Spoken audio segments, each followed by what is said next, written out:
Hi everyone, কেমন আছো? Welcome to the channel. Very good morning, good afternoon বা good evening, যে যখনই ভিডিওটা দেখছো। তো আমরা একটা খুব ভালো, গুরুত্বপূর্ণ আর খুব ইম্পর্ট্যান্ট আর খুব খুব ভালো নোটিশ পেয়েছি ইউনিভার্সিটি থেকে, যেটা তোমরা স্ক্রিনে দেখতে পাচ্ছ।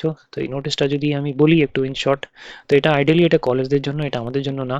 তো এটা আমাদের জন্য কি খুশির খবর এটাতে, যে গ্রেড কার্ড, যেটা আমাদের গ্রেড কার্ড আছে ফর অড সেমিস্টার 2025-26 আর রেডি ফর ডিস্ট্রিবিউশন। তার মানে ইউনিভার্সিটি থেকে এবার গ্রেড কার্ড দেওয়া স্টার্ট হয়ে যাবে। আর কলেজের থেকে লোক পাঠিয়ে গ্রেড কার্ডটা ইউনিভার্সিটি থেকে কালেক্ট করতে হবে। তো সেটা 30 তারিখে স্টার্টিং হচ্ছে, আর should be collected by 8th July.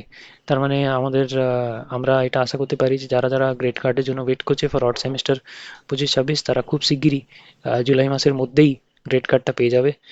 আর এটা খুব হেল্পফুল হবে। তো this is a very good news. আর তা বাদে এখানে যা দেওয়া আছে এটা আমাদের ইউজের জন্য না, but this is something college has to take care. তো this was a very breaking news or a very good news to share with you all. তো হোপফুলি তোমাদের এটা ভালো লেগেছে। Thank you, and will come up with again more new notices. যদি website আরও দেয় তো আমরা এটা করব। And thank you so much for watching. And আশা করি তোমরা খুব শিগগিরই তোমাদের গ্রেড কার্ড পেয়ে যাবে ফর অড সেমিস্টার।